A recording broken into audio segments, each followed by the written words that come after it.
And they also said, if you change your statement, then the sentencing would be changed to becoming a criminal, being involved with theft or narcotics.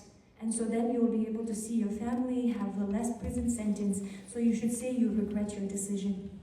But to that, both my sister and I decided to deny it and stick to our statement. In the courtroom, there was no public. There were still Chinese lawyers, which we actually rejected, but still were present in the room saying that they were pro bono. And then they said, again, do you regret your decision? We said no. Then they asked if we regretted carrying His Holiness's portrait, and again we said no, and then the gavel hit and gave us a 3-year sentence each. In my family, my own cousin, brother, Yundin Punzo, the photo of the individual monk, he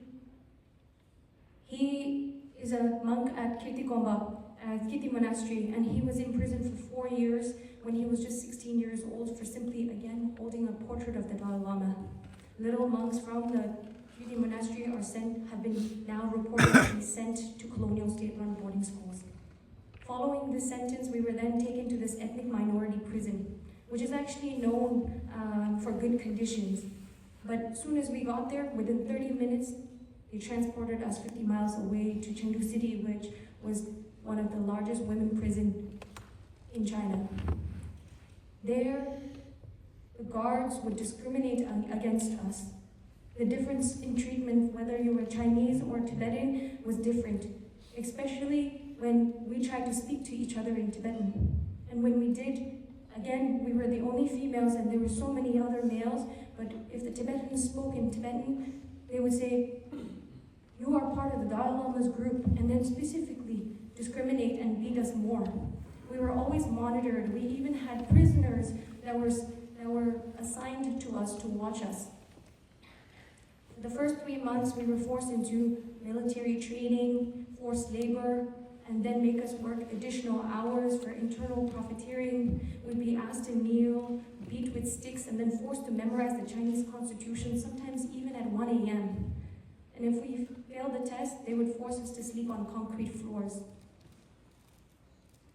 In our facilities, we had to work long hours with little food, no rest, and our body would hurt from being so sore.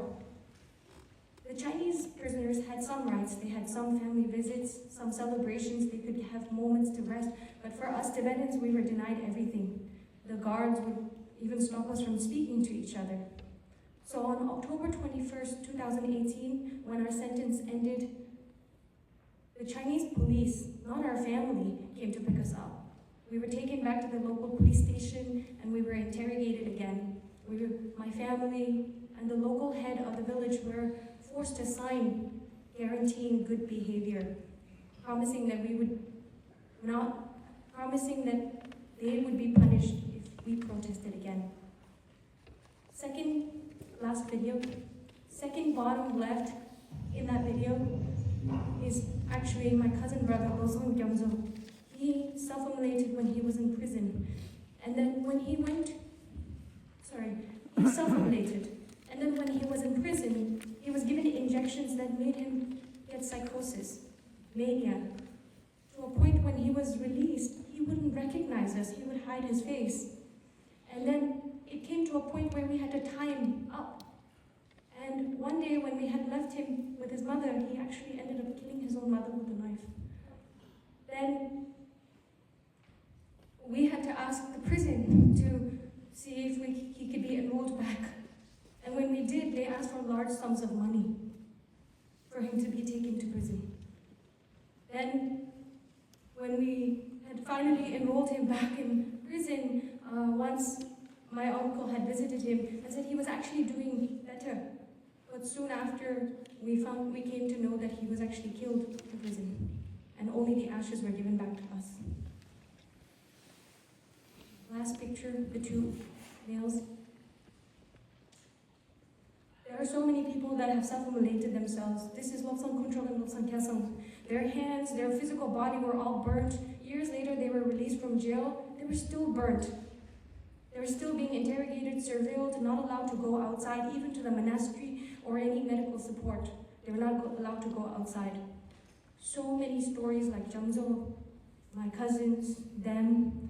There's so many Tibetans, thousands of them from all regions of Tibet, who suffer in prisons and under Chinese repression. Here, I'd like to request the US government and the people to help in stepping in support cases of self-immolators who are seeking immediate medical health support. They're not citizens, they don't have any rights, no safety, and their lives are under great threat because they are targeted long after their actions. So, one, please support medical emergency cases to be raised for political prisoners.